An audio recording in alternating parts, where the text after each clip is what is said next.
They said a 10-year-old black boy couldn't understand NASA-level science, but 48 hours later, he left the experts speechless. The conference room at NASA's Goddard Space Flight Center fell into complete, absolute silence. Dr. Katherine Morrison, a senior aerospace engineer with 23 years of experience, stood frozen at the podium, her face drained of all color. Her mouth opened, then closed, then opened again, but no words came out. In her trembling hand was a single sheet of paper, covered in calculations so precise, so elegant, that they had just solved a problem her entire team had been struggling with for 8 months. And these calculations hadn't come from a colleague with multiple PhDs. They hadn't come from a supercomputer running complex simulations. They had come from the 10-year-old black child she had dismissed and humiliated just 48 hours earlier, the child she had told in front of dozens of witnesses that advanced science was probably a bit too complicated for someone like him. But before we get to that moment, the moment when everything Dr. Morrison thought she knew about intelligence, potential, and her own prejudices came crashing down around her. We need to go back 3 weeks. We need to meet a boy named Marcus Thompson, and we need to understand just how extraordinary he truly was. Marcus lived with his mother, Diane Thompson, in a modest 2-bedroom apartment in East Baltimore. Money was tight.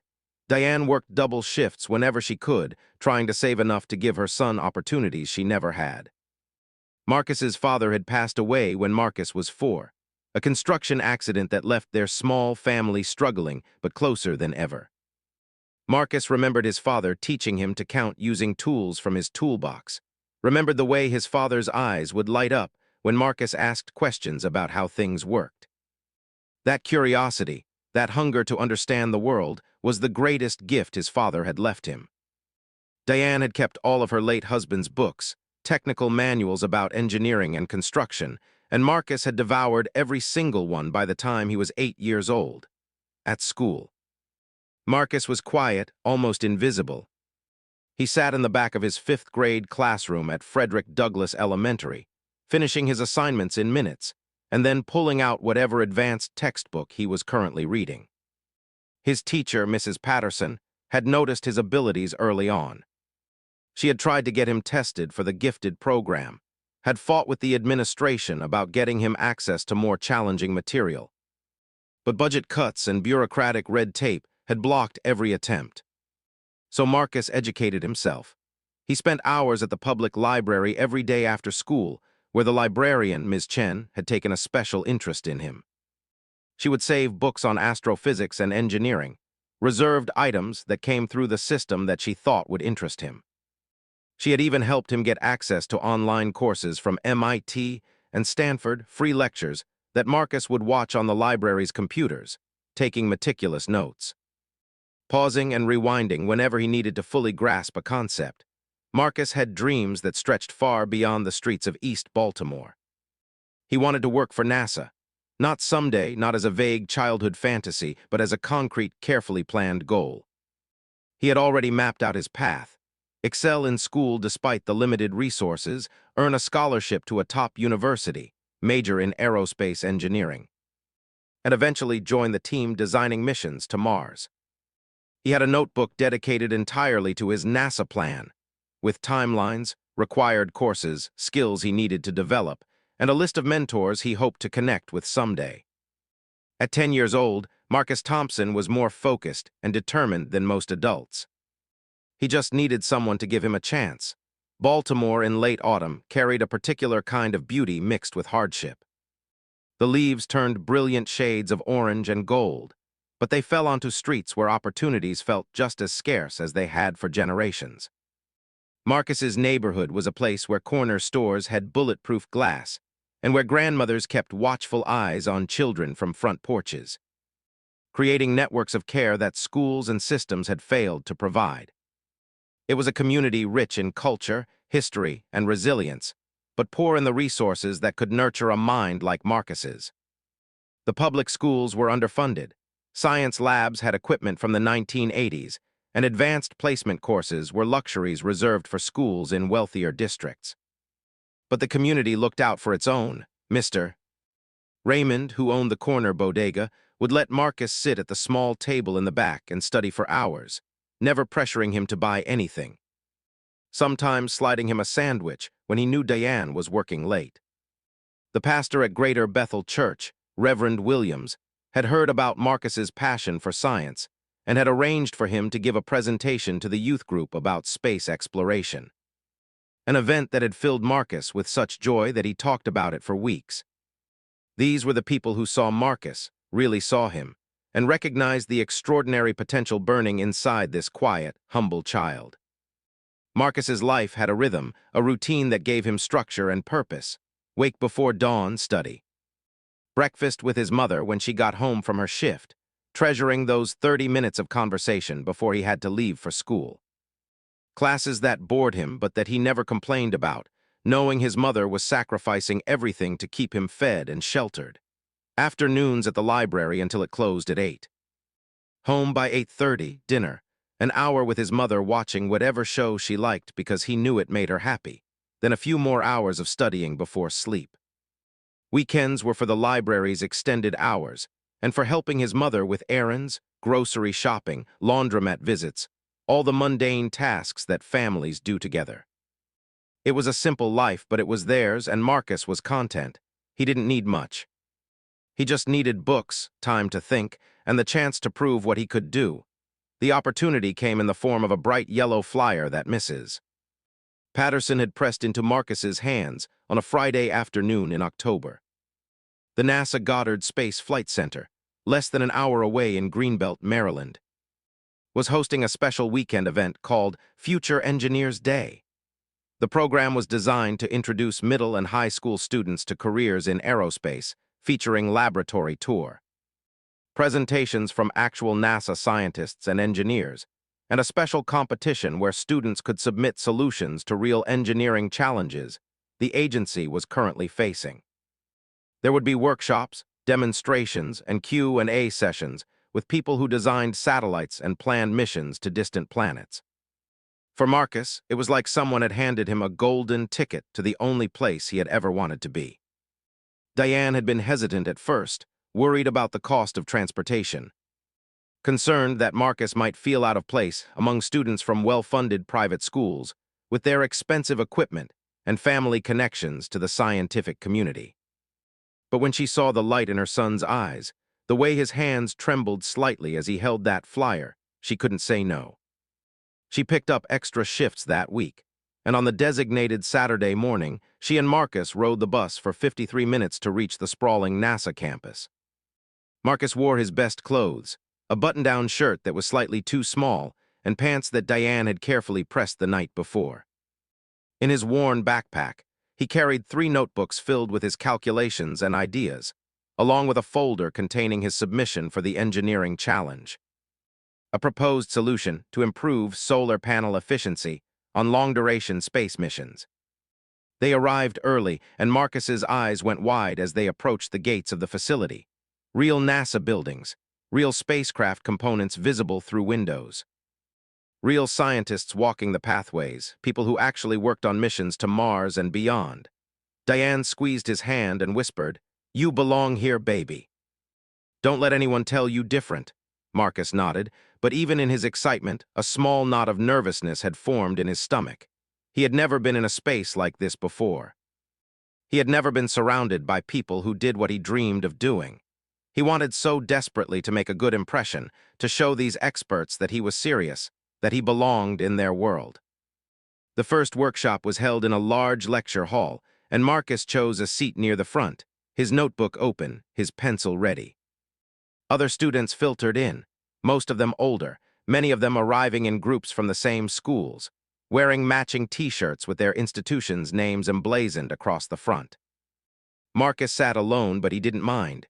He was here to learn, not to socialize. The presenter was Dr. Katherine Morrison, a woman in her late 40s with sharp features, perfectly styled hair, and an air of absolute confidence. She had a PhD from Caltech, had worked on 3 Mars rover missions, and currently led a team developing next-generation propulsion systems. As she began her presentation on ion drive technology, Marcus leaned forward, absorbing every word, every equation she wrote on the screen, his mind racing with connections and questions.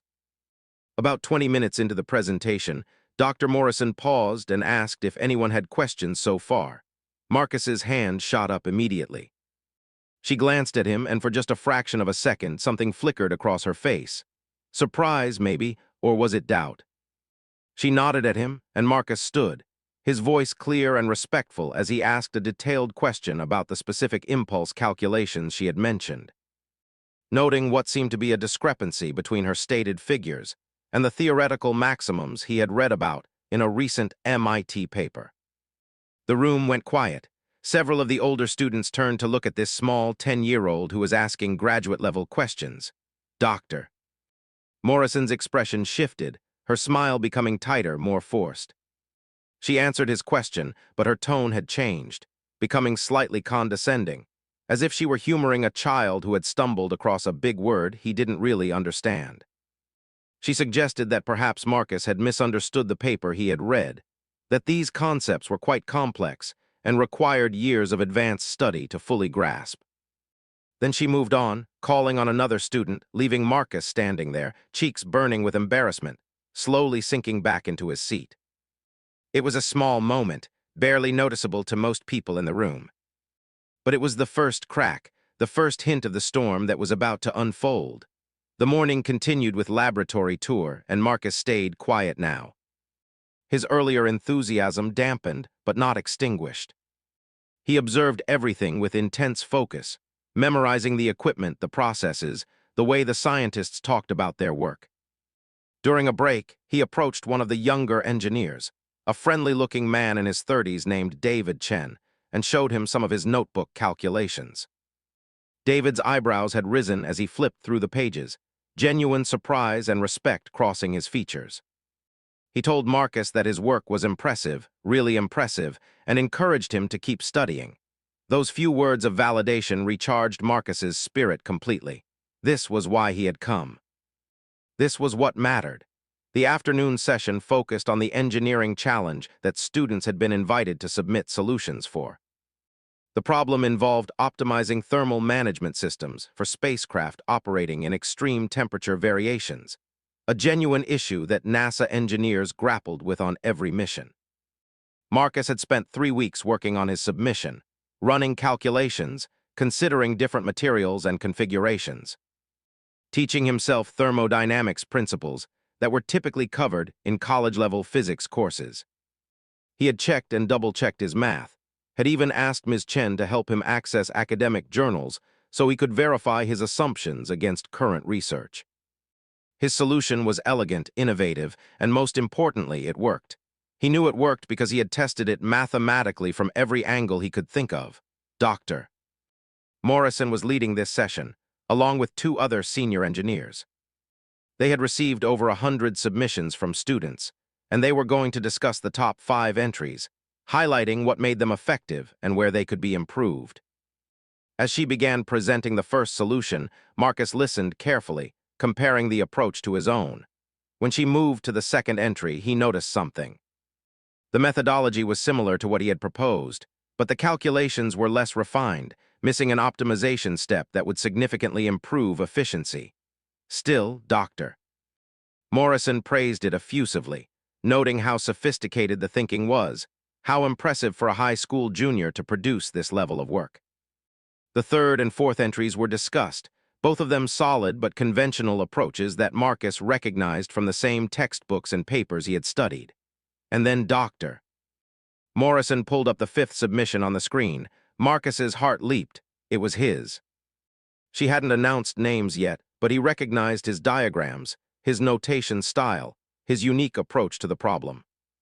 She studied it for a long moment, her brow furrowed, and then she began to speak. Her tone was different now, skeptical, almost dismissive. She pointed out what she called fundamental misunderstandings of thermodynamic principles, though Marcus knew, absolutely knew, that his principles were sound. She suggested that whoever had submitted this had probably copied equations from sources they didn't fully understand, cobbling together something that looked impressive on the surface, but fell apart under scrutiny. Marcus sat frozen in his seat, feeling like the air had been sucked out of the room. Other students were nodding along, accepting her assessment without question. She hadn't even tested his calculations. She had just assumed they were wrong. And then she said something that would echo in Marcus's mind for weeks to come. She said, "This is why it's so important to have a strong foundation before attempting advanced problems. Enthusiasm is wonderful, but it's not a substitute for years of rigorous study. Whoever submitted this clearly has interest, but they're not quite ready for this level of work yet." Her words were measured, professional even, but the message was clear. The person who had created this wasn't good enough, wasn't qualified, wasn't ready to be in the same room as real engineers. Marcus wanted to stand up, wanted to defend his work, to explain his reasoning, to show her that she was wrong, that she had misunderstood what he was trying to demonstrate. But he was 10 years old, surrounded by older students and adult experts, and the weight of that power imbalance pressed down on him like a physical force. He stayed silent, shrinking into his seat, his mind racing. Had he made a mistake? Had he somehow gotten it all wrong despite his careful checking? Doubt crept in, whispering that maybe Dr. Morrison was right. Maybe he had overestimated his own abilities. Maybe he was just a kid pretending to understand things that were beyond him. When the session ended, Marcus gathered his things slowly, waiting until most of the other students had filed out. His mother was waiting for him in the lobby, and he didn't want her to see how devastated he felt. As he walked toward the door, he heard voices behind him. Dr. Morrison was talking to the other engineers who had been part of the panel. Marcus wasn't trying to eavesdrop, but their voices carried in the now empty room. He heard Dr. Morrison say something about overeager students who watch YouTube videos and think they're scientists. Heard her laugh and add, "Probably a parent who helped way too much." The other engineers chuckled, and Marcus felt something inside him crack. Not just embarrassment now, but genuine hurt. She didn't know him, didn't know how hard he had worked, how many hours he had spent, how much this all meant to him. She had looked at his submission and made assumptions, dismissing him, without even giving his ideas a real chance. Marcus found his mother in the lobby, and Diane knew immediately that something was wrong. Her son, normally so animated when talking about science, was quiet on the long bus ride home. She asked him what had happened, and Marcus, trying to protect her from worry, said it had been fine, just tiring. But that night, alone in his room, Marcus pulled out his notebooks and went through his calculations again, line by line, checking every assumption, every equation. And as he worked through the math, his certainty returned. He wasn't wrong. His solution was sound. Dr. Morrison had dismissed it without truly examining it, and that dismissal had been based not on the quality of the work, but on her assumptions about who could produce work of that quality. The next day, Marcus did something he had never done before. He wrote an email. He addressed it to Dr. Katherine Morrison, identifying himself as the student who had submitted entry number 47, the one about thermal management optimization. He politely but firmly explained his reasoning, walking through his calculations step by step, citing the sources he had used, providing additional context that hadn't fit in the original submission due to length constraints. He explained that he was 10 years old, that he understood she might find that hard to believe given the complexity of the work, but that he was deeply passionate about aerospace engineering and had been studying independently for years. He asked if she would be willing to review his work again, to tell him specifically where his errors were so he could learn from them. He closed the email with a respectful thank you, proofread it 3 times, and then, his hand hovering over the mouse for a long moment, clicked send. 3 days passed with no response, then 4. Then a week. Marcus checked his email obsessively, hope fading a little more each day. And then, 12 days after he had sent his careful, respectful message, a response finally arrived. It was 3 sentences long. Dr. Morrison thanked him for his interest in the program, suggested that he focus on building his foundational knowledge before attempting such advanced projects, and recommended some basic science books that were appropriate for his age level. The books she listed were ones Marcus had read when he was 7. There was no engagement with his arguments, no acknowledgement of the specific points he had raised, no recognition that she might have judged his work too quickly. Just a polite brush-off, the kind of response you send when you want someone to go away without being overtly rude. Marcus stared at that email for a long time. Something shifted inside him in that moment, something fundamental. The hurt was still there, but it was hardening into something else. Determination, if Dr. Morrison wouldn't take him seriously, if she couldn't see past his age, and probably his race and his economic background to recognize the quality of his ideas. Then he would have to prove himself in a way she couldn't ignore. He would have to be so undeniably right, so impossibly good, that dismissing him would be impossible. Marcus threw himself into his work with renewed intensity. The rejection had stung, but it had also clarified something for him. The world wasn't going to hand him opportunities just because he was smart and worked hard. He was going to have to fight for every inch of recognition, and he was going to have to be better, sharper, more prepared than everyone else just to be taken seriously. It wasn't fair, but fairness was a luxury he couldn't afford to expect. November turned to December, and winter settled over Baltimore with its usual gray determination. Marcus's routine became even more rigorous. He started waking up at 5, giving himself an extra 30 minutes of study time before his mother came home. He worked through entire textbooks on orbital mechanics and propulsion systems, each one filled with problems that he solved meticulously, checking his answers against solution manuals when he could find them, working backwards from the answers when he couldn't understand the methodology. Ms. Chen at the library noticed the change in him, the new intensity, and she worried a little but also admired his drive. She started leaving him more advanced materials, including some graduate-level papers on aerospace engineering that she accessed through her library system's academic database. At school, Marcus's teacher, Mrs. Patterson, saw the shift too. Marcus had always been focused, but now there was an edge to him. A barely contained energy that came through in the way. He raced through his assignments and immediately pulled out his aerospace books. She tried talking to him during lunch one day, asking if everything was okay at home, if he was feeling pressure from somewhere. Marcus had smiled, that polite, careful smile that children learn when they don't want adults to worry, and assured her that everything was fine. He was just really interested in science, that's all. Mrs. Patterson didn't entirely believe him, but she also knew better than to push too hard. Some students carried weights that teachers could only observe, not lift. What Marcus didn't tell Mrs. Patterson, what he didn't tell his mother or Ms. Chen or anyone, was that he had discovered something. While browsing through recent publications on a NASA technical server that Ms. Chen had helped him access, he had come across a problem that was currently stumping one of the research teams at Goddard. It was buried in a request for proposals, a challenge that NASA was putting out to contractors and research institutions, asking for innovative solutions to a specific issue with thruster control systems for the new Artemis lunar missions. The problem involved managing microvibrations in spacecraft docking procedures, vibrations so small that they were hard to detect, but significant enough to cause problems with precision alignment. NASA's current solutions were expensive and bulky, adding weight that couldn't be afforded on missions where every gram mattered. Marcus read through the technical specifications 3 times, his mind already churning through possibilities. And then he saw it, the solution crystallizing in his thoughts with sudden clarity.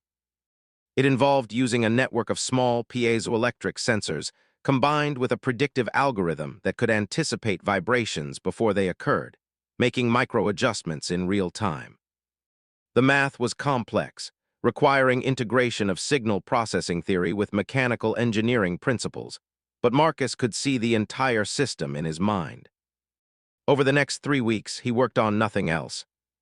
Every spare moment was devoted to refining his solution, running simulations on paper, checking and rechecking his calculations, considering edge cases and failure modes. He filled 2 entire notebooks with his work, and when he was finally satisfied, he typed it all up in a formal proposal, complete with diagrams, mathematical proofs, and a detailed implementation plan. The proposal was 37 pages long. It was more sophisticated, more thorough, more innovative than anything Marcus had ever produced before. And on a cold Saturday morning in mid-December, Marcus submitted it through the official NASA portal, following every instruction precisely, making sure his formatting matched their requirements exactly. In the section asking for submitter information, he listed his real name, his real age, and his contact information. He knew what he was doing. He knew that revealing he was 10 years old might get his proposal dismissed immediately, but he also knew that hiding it would be dishonest. And dishonesty would undermine everything he was trying to prove. If his work was good enough, it would speak for itself. It had to. Then he waited. Days turned into weeks, and December became January. Marcus tried to focus on other things, on his regular studying, on helping his mother prepare for Christmas on their tight budget, on being present for the life he actually had instead of the life he was trying to build. But every day he checked his email, and every day there was nothing. He started to wonder if the submission had even gone through, if maybe there was a technical error, if his proposal was sitting in some spam folder unread and unnoticed. The doubt was creeping back in, whispering that maybe Dr. Morrison had been right after all, that maybe he was just a kid playing at being a scientist, that maybe the real world wasn't interested in what a 10-year-old from East Baltimore had to say about aerospace engineering. And then, on a Tuesday afternoon in late January, Marcus was at the library as usual, working through a problem set on differential equations, when Ms. Chen approached his table with an odd expression on her face. She told him that someone had called the library looking for him, that they had gotten the number from his submission contact information. It was someone from NASA. They wanted to talk to him about his proposal. Marcus's heart stopped for a moment, then started beating so hard he could feel it in his throat. He asked Ms. Chen what they had said, and she told him they wanted to schedule a video call, that they had some questions about his work. She had given them his mother's phone number and her own as a backup, with Marcus's permission. This was it. This was his chance. That evening, Diane sat with Marcus at their small kitchen table, both of them staring at her cell phone. The call was scheduled for 7 o'clock, and it was now 6:58. Diane had taken the evening off work, something she could barely afford to do, because she knew this mattered to her son more than anything in the world. She held his hand, squeezed it gently, and whispered, "Whatever happens, I'm proud of you. You know that, right?" Marcus nodded, but he couldn't speak. His throat was too tight with anticipation and fear. At exactly 7 o'clock, the phone rang. The voice on the other end of the line was crisp and professional. It belonged to Dr. James Mitchell, a senior engineer in the Advanced Propulsion Research Division at NASA Goddard, and he had some questions about proposal number 2473A regarding thruster control systems. He asked if he was speaking with Marcus Thompson, and Marcus confirmed that yes, that was him. There was a brief pause, and then Dr. Mitchell asked carefully if Marcus had submitted the proposal himself or if he had help from a parent or teacher or mentor. Marcus, his voice steady despite his nervousness, explained that he had written it entirely himself, that the work was his own. He could hear skepticism in the silence that followed, could almost feel Dr. Mitchell's doubt radiating through the phone. And then Dr. Mitchell began asking questions, technical questions. Deep, probing questions about specific aspects of Marcus's proposal, about his choice of sensor configurations, about his algorithm design, about the mathematical models he had used. These weren't questions designed to help Marcus explain his thinking. These were questions designed to catch him out, to expose him as a fraud if that's what he was. But Marcus had spent 3 weeks living and breathing this problem. He knew his proposal inside and out, knew every assumption he had made, every calculation he had performed. He answered each question clearly and thoroughly, walking Dr. Mitchell through his reasoning, explaining not just what he had done but why he had done it. As the conversation went on, Marcus could hear the tone shifting on the other end of the line. The skepticism was fading, being replaced by something that sounded almost like excitement. Dr. Mitchell started asking different kinds of questions, questions that were genuinely curious rather than adversarial, questions that suggested he was taking Marcus's work seriously. After 45 minutes, Dr. Mitchell said something that made Marcus's hands start trembling. He said, "Marcus, I have to be honest with you. When I first saw your submission, I almost deleted it without reading it. A 10-year-old submitting a proposal for a NASA contract seemed like either a prank or a parent's vanity project. But I read it anyway, and I'm very glad I did, because what you've proposed here is genuinely innovative." It's not perfect. There are some implementation challenges we'd need to work through, but the core concept is sound. More than sound, actually. It's one of the most promising approaches we've seen. Marcus felt tears prickling at his eyes, but he blinked them back, not wanting his voice to shake when he responded. Doctor. Mitchell continued, explaining that he wanted to bring Marcus's proposal to the attention of the full research team, that there would need to be more detailed discussions. Possibly some revisions to address practical considerations. He asked if Marcus would be willing to participate in a formal presentation of his work, to actually come to NASA Goddard and present to the team. Marcus said yes, immediately, without hesitation. Of course he would. This was everything he had been working toward. Dr. Mitchell said he would be in touch soon with more details, thanked Marcus for his exceptional work, and ended the call. The moment the phone disconnected, Diane pulled Marcus into a hug so tight he could barely breathe, and both of them were crying and laughing at the same time. This was real. NASA was taking him seriously. An actual NASA engineer had called his work innovative and promising. All the studying, all the sacrifice, all the moments of doubt and discouragement, they had all led to this moment. Marcus felt like he could float, like gravity had suddenly stopped applying to him. His mother held his face in her hands and told him that she had always known, had always believed that the world would see what she saw when she looked at her son.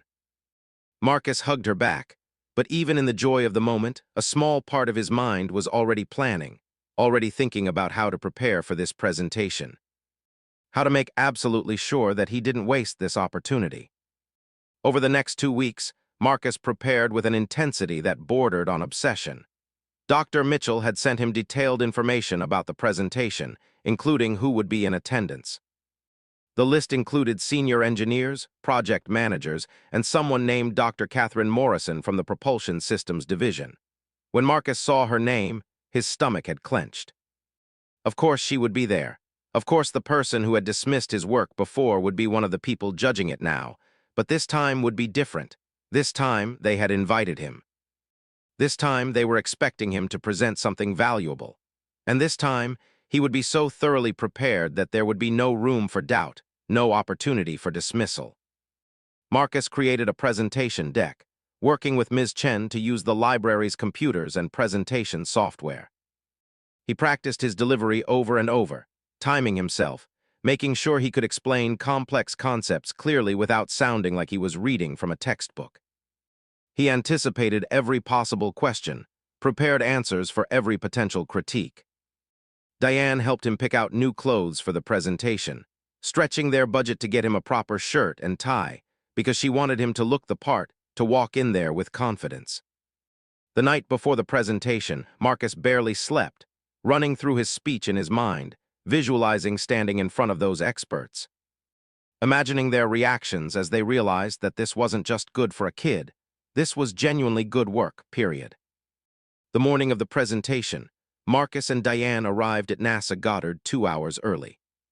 They sat in the parking lot, and Diane gave Marcus a pep talk, reminding him that he had earned this, that he belonged in that room just as much as anyone else. Marcus nodded, gripping his flash drive with his presentation file so tightly that his knuckles went white.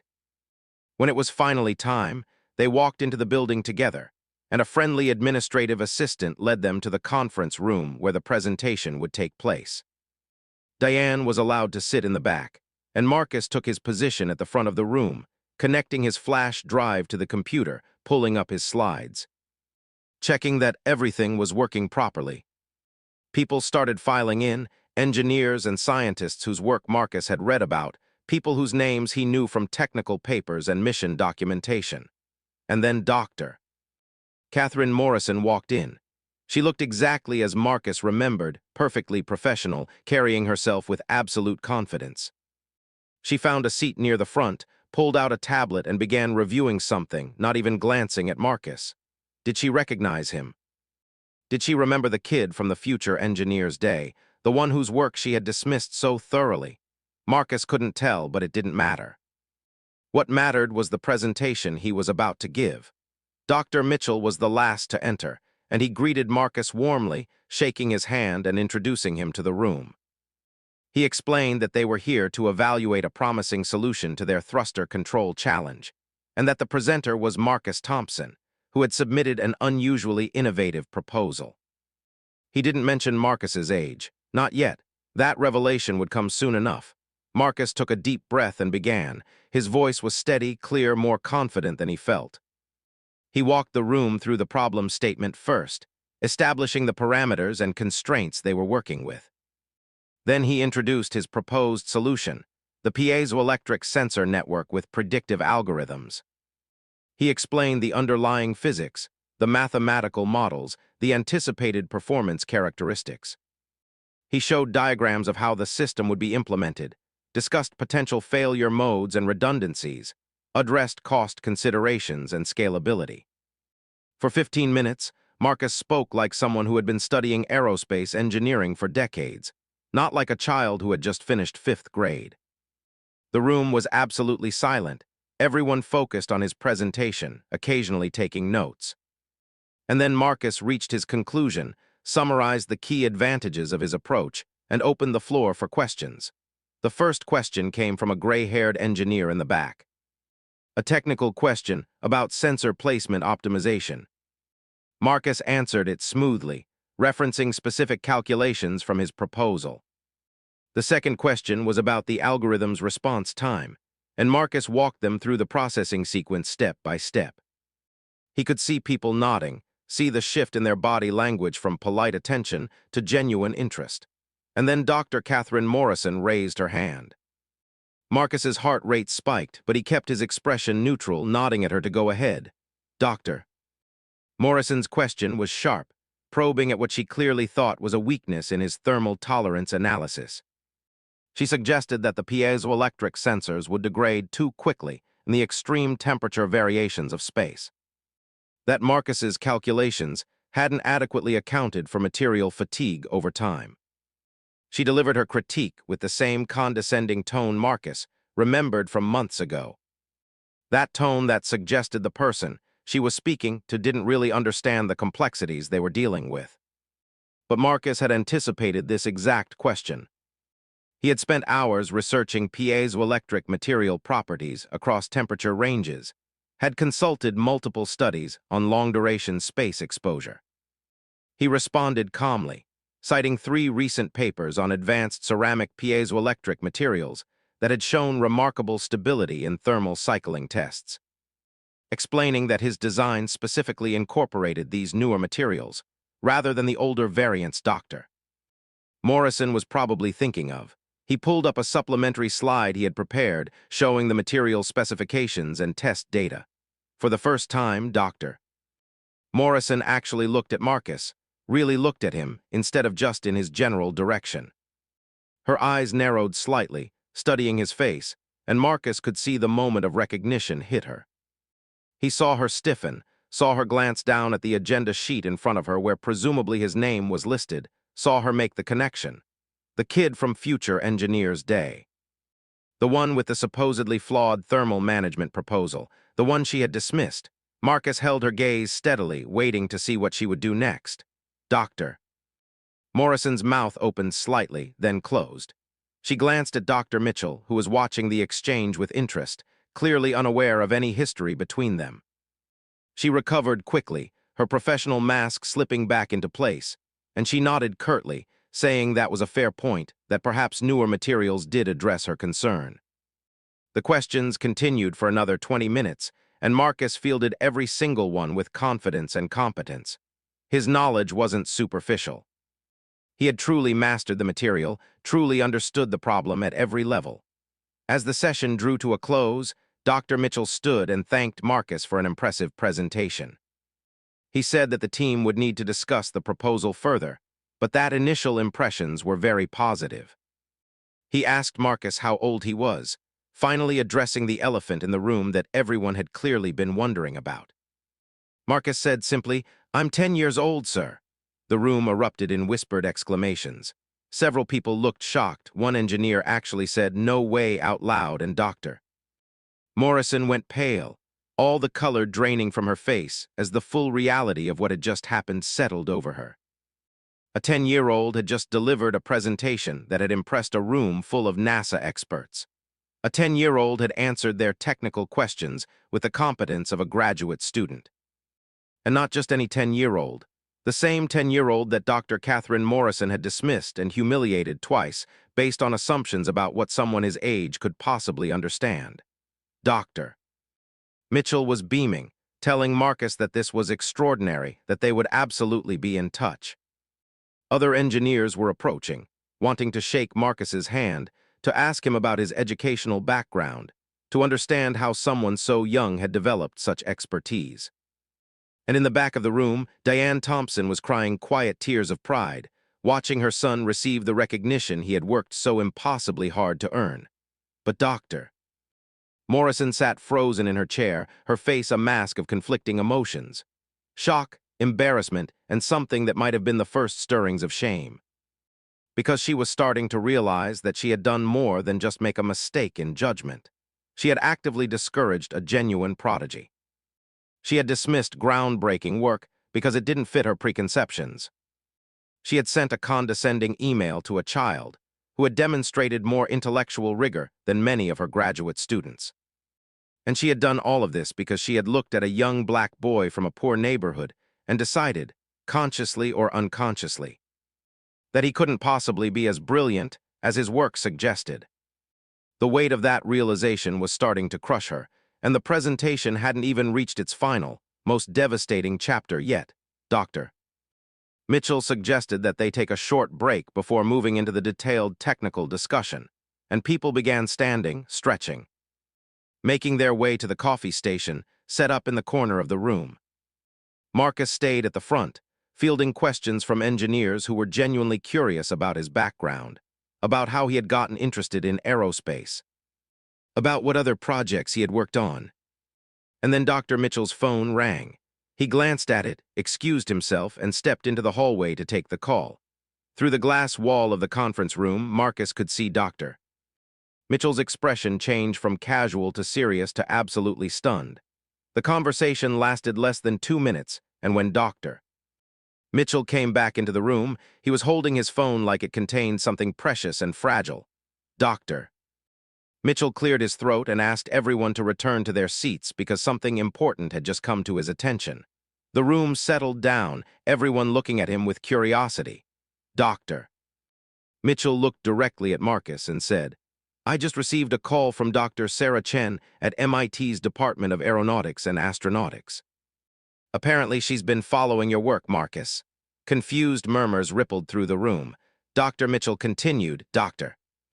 Chen runs the Advanced Propulsion Research Lab at MIT, and about 3 months ago, she posted an open challenge on a private aerospace engineering forum. It's a forum used by professionals and PhD candidates to share ideas and collaborate on difficult problems. The challenge involved a theoretical problem about plasma propulsion efficiency in ion drives, a problem that her team had been stuck on for over a year.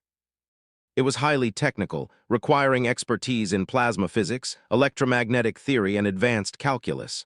Dr. Mitchell paused, looking at Marcus with an expression that was equal parts amazement and disbelief.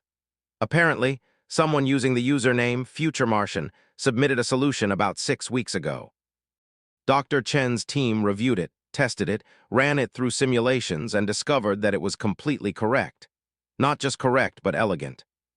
So elegant that they're planning to publish a paper based on it. Dr.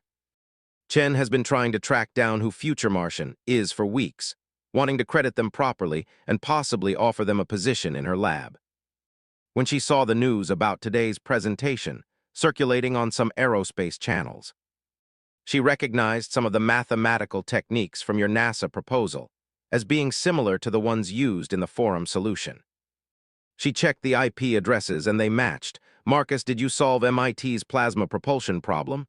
Every eye in the room turned to Marcus. He felt his cheeks flush, but he nodded. "Yes, sir. I saw the problem on the forum. I'm not supposed to be on there because of my age, so I used a different name. I didn't think anyone would take me seriously otherwise. I spent about 2 weeks working through it, and when I thought I had the solution, I posted it. I didn't know it was from MIT specifically." I just knew it was a really interesting problem. His voice was quiet, humble, but there was no false modesty in it. He had solved it because that's what he did. He found impossible problems, and he worked on them until they stopped being impossible. Dr. Mitchell laughed, a sound of pure astonishment. You solved in 2 weeks a problem that a team of MIT researchers and graduate students couldn't solve in over a year. And you did it anonymously, not even trying to get credit just because it was interesting. He shook his head in wonder. Dr. Chen wants to talk to you, Marcus. She wants to know if you'd be interested in some kind of mentorship arrangement. She said, and I quote, "This is the kind of mind we see maybe once in a generation." The room exploded into chatter. Engineers were talking over each other, some laughing in disbelief, others frantically pulling out phones to look up the MIT challenge and verify this incredible story. And in the middle of it all, Dr. Katherine Morrison sat completely still, her face ashen, her hands gripping the armrests of her chair so tightly that her knuckles had gone white. Because everything was coming into sharp, terrible focus now. That thermal management proposal she had dismissed at Future Engineers Day. It had probably been just as brilliant as his NASA submission, just as innovative as his MIT solution. She had been given the opportunity to recognize genius, to nurture it, to be the person who helped launch this extraordinary child's career. Instead, she had been the obstacle. The person who told him he wasn't ready, who suggested he read elementary science books, who made him doubt his own abilities even for a moment. And she had done it not once, but twice, with the kind of casual cruelty that comes from never questioning your own assumptions about who deserves to be taken seriously. Dr. Mitchell was pulling up the MIT forum on his laptop now, showing people the problem and Marcus's solution, pointing out the mathematical techniques that Marcus had employed. Several engineers were comparing it to Marcus's NASA proposal, seeing the connections, the consistent brilliance in his approach to problems. One older scientist, a woman who had been with NASA for 30 years, walked over to Marcus and shook his hand firmly. She told him that in her entire career, she had never seen raw talent like this, that he was going to do extraordinary things, that the world needed minds like his solving the biggest challenges humanity faced. Marcus thanked her, overwhelmed, trying to process the fact that this was really happening, that he wasn't dreaming, that these people actually respected his work, saw his potential, believed in him. And then, into this moment of celebration and recognition, Dr. Katherine Morrison stood up.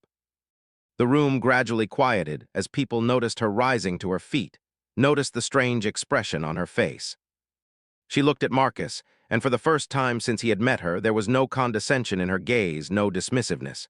There was something else, something that looked like genuine remorse. She said, her voice not quite steady, "Marcus, I need to say something." The room went completely silent. Dr. Morrison took a breath and continued. "Several months ago, you attended a Future Engineers Day event that I was presenting at. You asked a very intelligent question, and I didn't take you seriously. I treated you like you were just an enthusiastic kid who had watched some science videos online. And then you submitted a proposal to one of our challenges, and I criticized it publicly without really examining it thoroughly. And then you emailed me, trying to explain your reasoning. And I sent you back a dismissive response, suggesting you read children's books about science. You could have heard a pin drop in that conference room."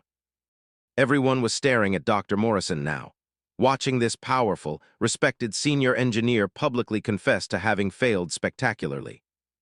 She looked directly at Marcus, and there were tears forming in her eyes. "I made assumptions about you based on your age. And if I'm being completely honest with myself, I made assumptions based on other factors too, factors that had nothing to do with your intelligence or your work. I looked at you and decided you couldn't possibly be as capable as you actually are. And in doing so, I almost crushed something extraordinary. If you had listened to me, if you had believed me when I told you that you weren't ready, we might not be standing here today. And that would have been a tragedy. Not just for you, but for all of us, because the world needs what you have to offer." She paused, visibly struggling with emotion. "I don't know if you can forgive me for that, and I'm not asking you to. But I need you to know that I was wrong, completely, utterly wrong. Your work is exceptional. You are exceptional. And I am so sorry that I couldn't see it when I should have. The room was utterly still. No one moved, no one even seemed to be breathing. This was more than just an apology. This was a reckoning, a moment of moral accounting that transcended the technical discussions and professional protocols. This was one human being acknowledging the harm they had caused another, acknowledging their own biases and failures. Not because they had been forced to, but because confronted with undeniable evidence of their mistakes, they had chosen honesty over self-protection. Marcus looked at Dr. Morrison for a long moment. He could feel everyone waiting to see how he would respond, waiting to see if this child who had been underestimated and dismissed would choose grace or judgment. And Marcus, who had spent his entire short life having to be better, having to work harder, having to prove himself over and over again just to be given the same respect that others received automatically.